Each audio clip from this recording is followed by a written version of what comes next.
Okay, here we go. New Year's Day, 1942, January 1st. We're back with the Hellsen campaign here. It's been a while since we've played, so it'll take us probably a minute to get our bearings here. So he just grabs a dot base on New Britain. So the reason that this campaign hasn't been going down for the last 2-3 weeks is because Hellsen is moving to a new home, so it takes a while to get everything set up. And apparently he's been very sick with the flu. All right. Oh, okay. So it looks like the AVD Hulbert dodges some torpedoes from the I-171, and that's actually a good thing. Because if I recall, this task force has got some very key items in it. Yeah, look at that. A bunch of support ships, an AR, an AE. Not stuff I want to be losing right now. Ooh. Okay, so our Corvette dodges some torpedoes from I-26. Now, I-26 is going to have to pay the piper. These Corvettes are no joke when it comes to ASW work. I already got a hit. Another hit.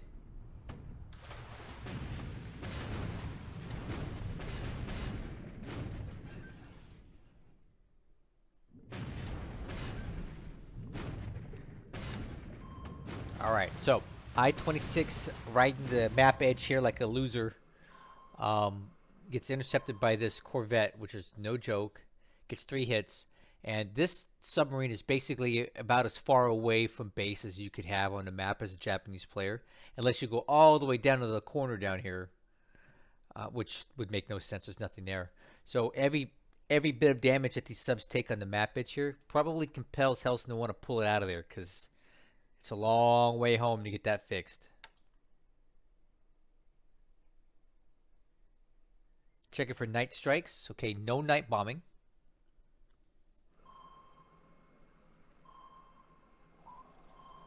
Okay, so we got a rowboat sitting right off the coast of Port Moresby. Our local minesweepers intercept it. This guy elects not to fire torpedoes.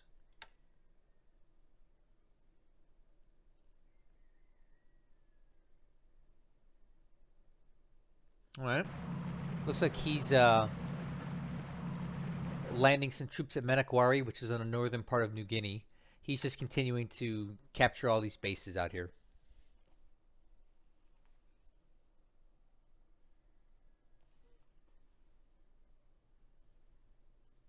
Okay, we're in the daylight now.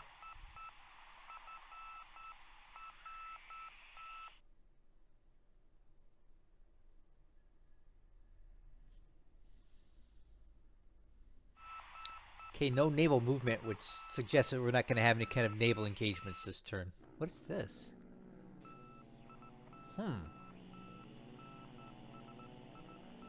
Looks like he might be landing somewhere in the Pacific. Another invasion?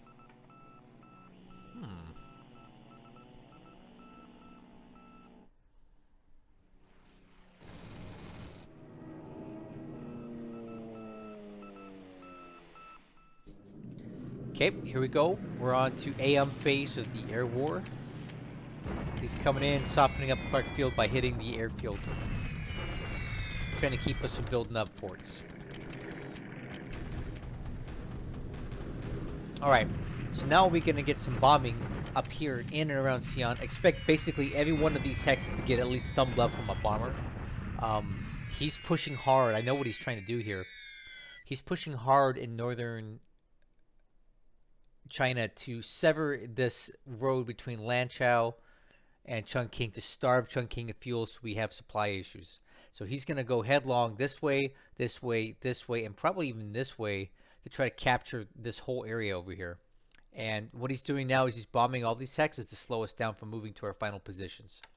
Watch. Yep, there you go. There's another one. Okay, now this hex. Totally expected this. Some more there. And now up here too. Do you see what he's doing? He's hitting all these hexes, knocking us out of move mode. And all of this stuff around here is clear terrain. So we're going to take more casualties than we normally would. And now he's striking here, same thing, trying to slow us down as we head up this road.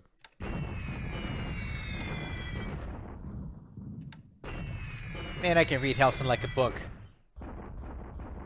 Lusu War Area headquarters out here.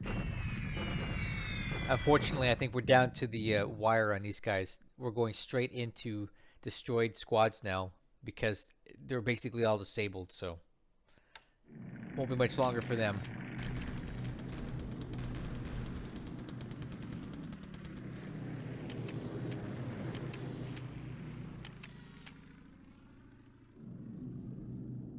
Oh, yeah. That's not so good. Okay, so I sent these bombers in from Chungking to try to slow down this unit here, but apparently Hellsen predicted that, and he has a significant cap over this hex. This is long-range cap.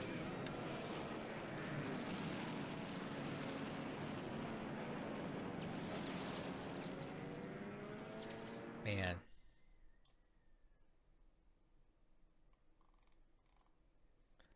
Bummer. So every single one of those guys gets slaughtered out there. So now I know I can't really fly bombing missions out here because he's going to have cap over these guys. Long range cap.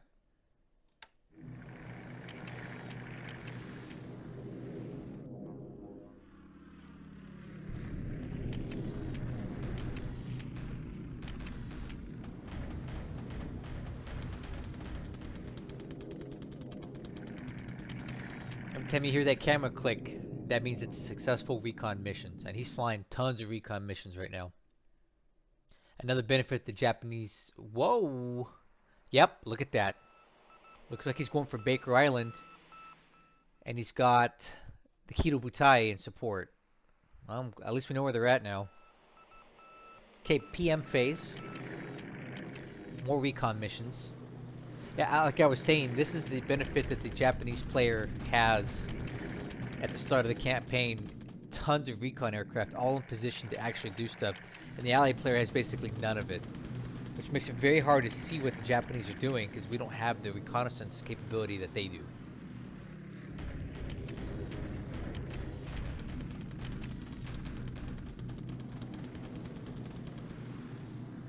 Okay, so the PM phase was very quiet other than a lot of reconnaissance by the Japanese player.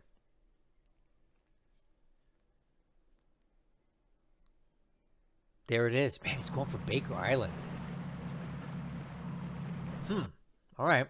Oh, that's a base he's going to grab. And this is an atoll, so it'll probably trigger a shock attack. But no big deal because we're not there.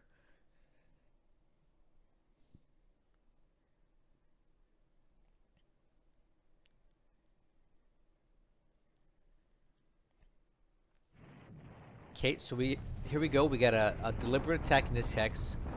4 divisions, a mixed brigade, and a Mongol garrison army headquarters.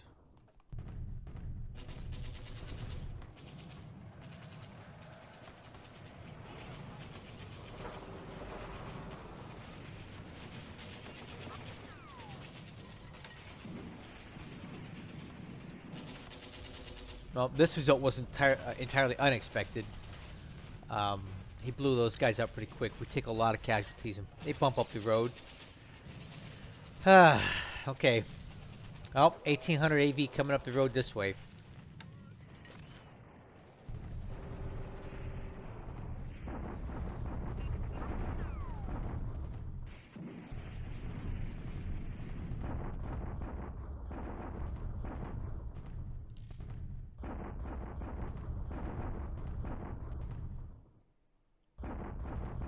Alright, so now he's bombarding Bandung.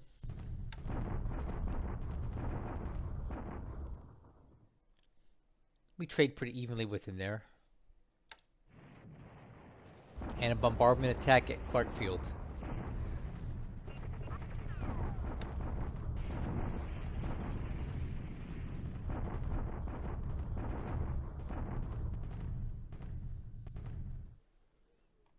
And we trade pretty evenly there as well. Oh, and now he's attacking Batavia.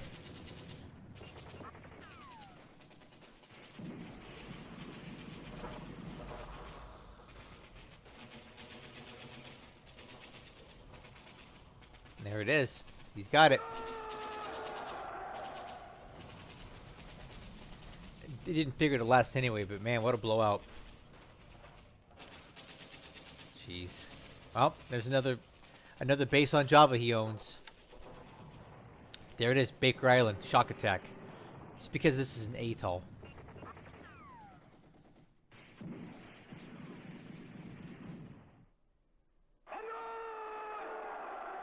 There it is. Grab that too. And there's Akito Butai hanging out near Canton.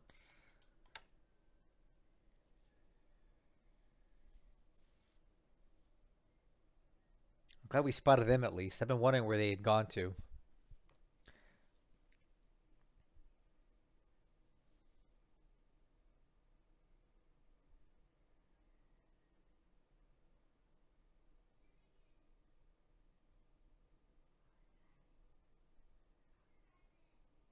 All right, so this turn was basically the nice, slow, steady grinding that we're expecting to see from Hellsen. He's very methodical, and he always supports what he's doing well. We're not going to be able to pull off any crazy destructions like we did with the Houston again. He won't let that happen. This will be a slow, deliberate campaign from both of us. There's just no other way around it. He's too good for me to be sneaking stuff in around him.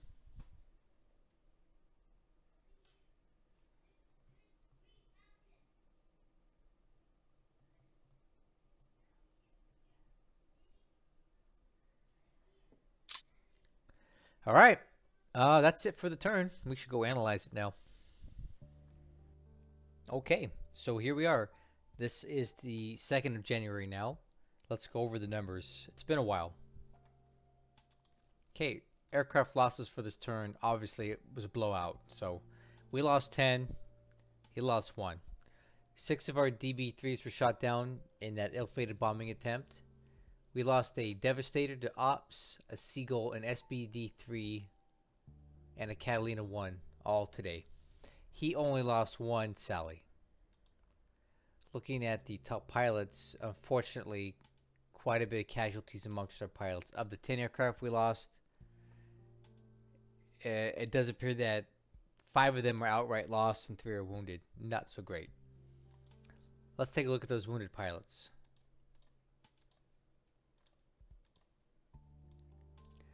So, anything that's wounded here has got a return date. In the reserve, we have a ton of wounded pilots now, very few of whom appear to be coming back. So it wasn't a great day for us pilot-wise. Army lost points also aren't looking so hot. We lost 40 points today. He lost none. That was more than likely due to the blowouts that we had at the bases. Ship sunk this turn. Nothing for either side. Still holding at 171 to 8. Ugh. The score is rapidly deteriorating for me. Today, Hellsen gained 441 points on me. So now the ratio is basically almost 1-to-1.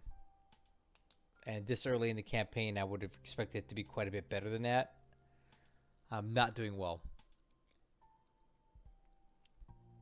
All right, so there's the intel. Take a good look at it because I'm going to move on. So I've already reviewed the combat, the SIGINT, and the ops. For combat, I had nothing noteworthy to share because you've already seen it. There was nothing hiding in there that we didn't already see. SIGINT, on the other hand, we did have a little more information. So looking at that, the first thing I thought that was noteworthy was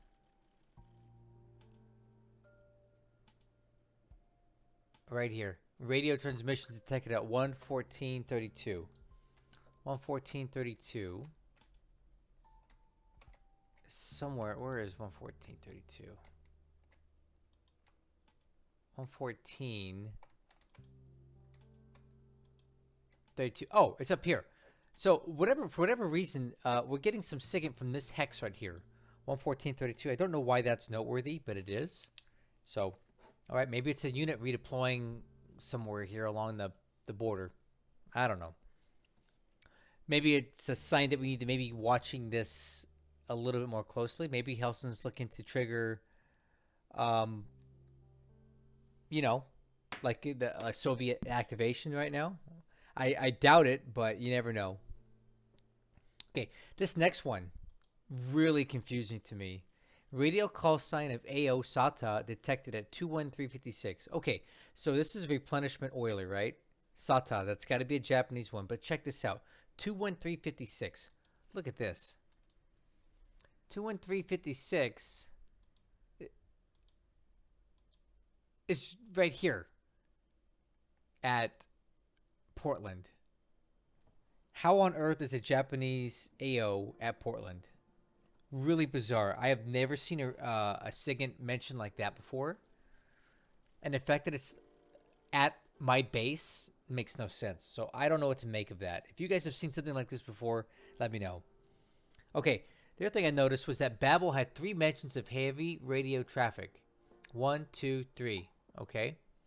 But when you go over to Babel, we get nothing out of it. Look, 3-0 detection. Either this is bogus, or he literally has nothing at Babel. No ships, no aircraft, nothing. Which I find hard to believe. That's a pretty important base for the Japanese. So something's really going on weird with our SIGINT this term. Last thing I noticed that was noteworthy was radio traffic. Where is it at? Right here. 5489. That's over here near Sinkoang.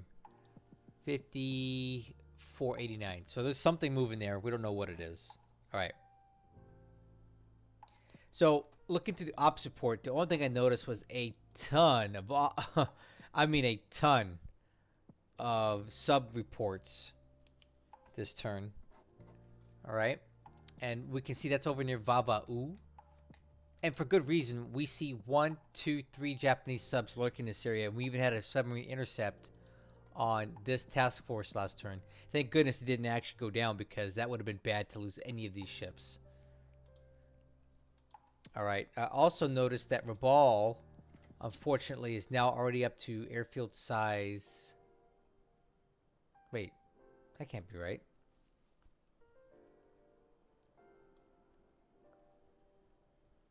What was I seeing? Oh, Rabal is at airfield size 4. Yeah. So he's rapidly building this base up, and that's going to be a problem for us here in the near future.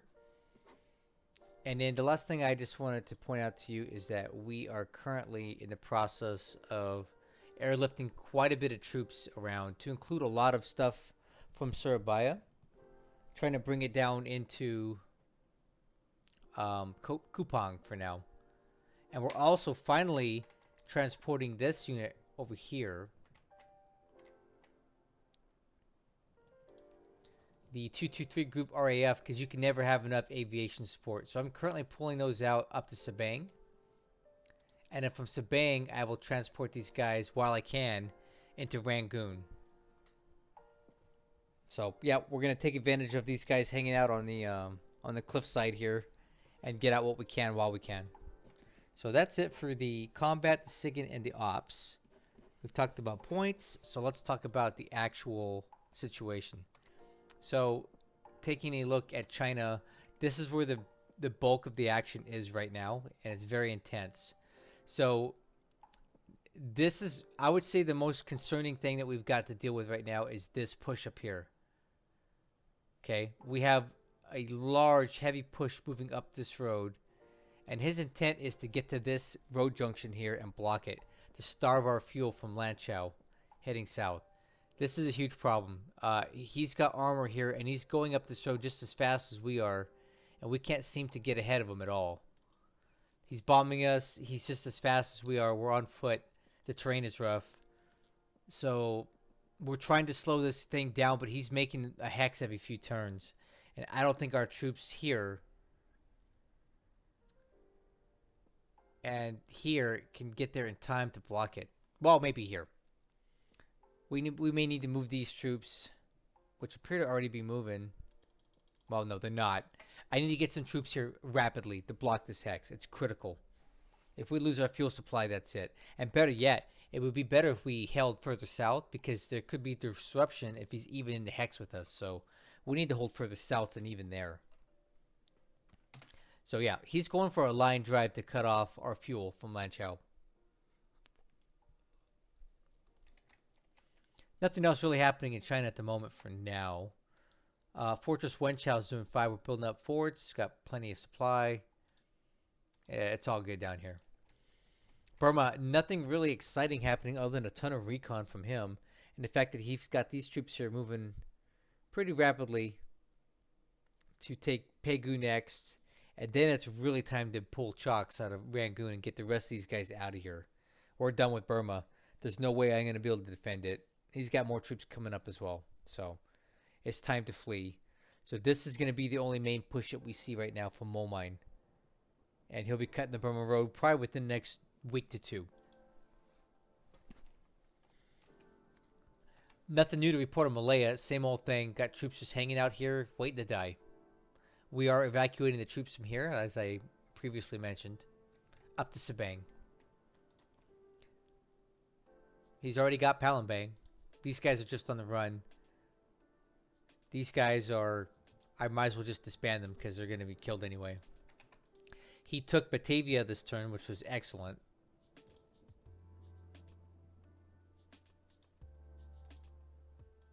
Moving these guys into Bandung, but I think what he's doing here is just looking to tie us up here. I don't think he actually wants to try to take this right away. He's going to probably besiege it for a while until we run out of supply. But like I've already showed you, he's already cut Java in half. And he's already moving for Surabaya. And he'll be there within a turn or 2. So what I'm doing right now is I'm trying to evacuate this unit and bring it down here into Kupang to give us more aviation support to operate aircraft here. Currently, we get quite a deficit of aviation support, but I'm trying to get as much as I can out of there. In the Philippines, we're not seeing a whole lot of activity other than a bunch of bombing and besieging of Clark Field. And he's keeping the damage such that we can no longer rebuild our forts.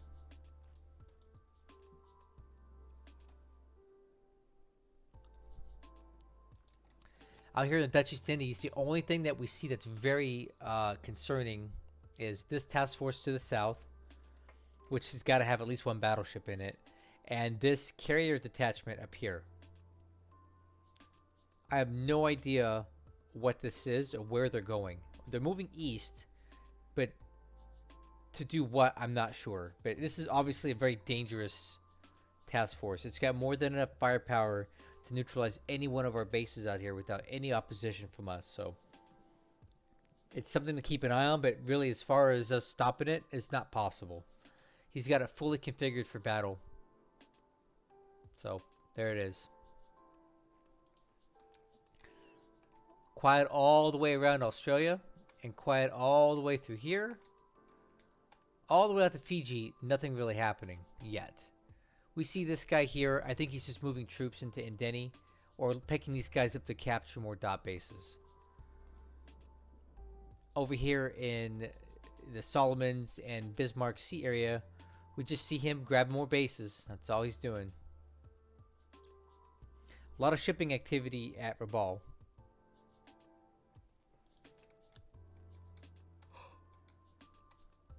So at Vava'u, we still have a lot of activity here. We're bringing in more troops, more supply. Slowly getting this base built up. Rapidly expanding the port and the airfield capacity and the fortification. I'm sorry, the port, the airfield, and the fort. The sooner I get these built up, the faster I can unload troops.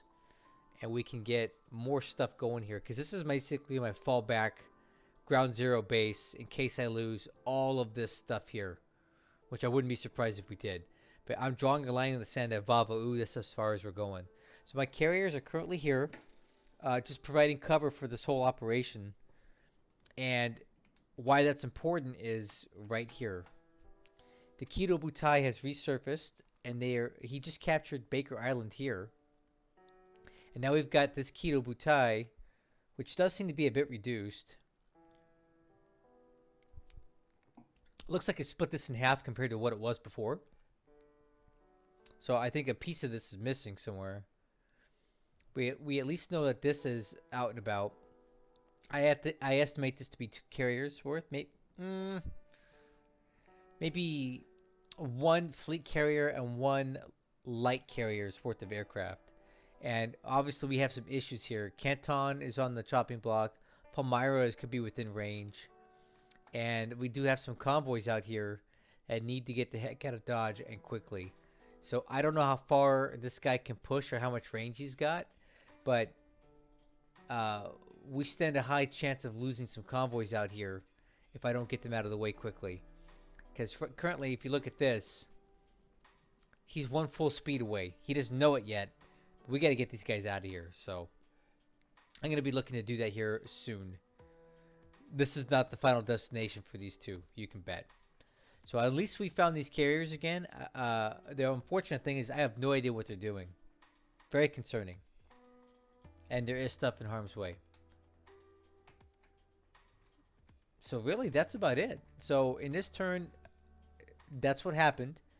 The places that I'm looking at for activity is this region here. Over here in Burma. And the hottest part of the map right now is northern China, where he's going for a line drive to take out Lanchow. And we'll do everything we can to stop him while we can, but it's going to be very difficult. He's just got a lot of head start on us here. So I hope you enjoyed watching this video. We're back up to speed. We're all caught up. I do intend to do a live stream for the next turn setup for this campaign, just to help get everybody reacclimated to it since we haven't seen it in a while. So thank you for supporting me and Hellsen in this campaign, watching these videos, and being part of my Discord and my YouTube channel. I really appreciate you guys. I'll catch you guys on the next one.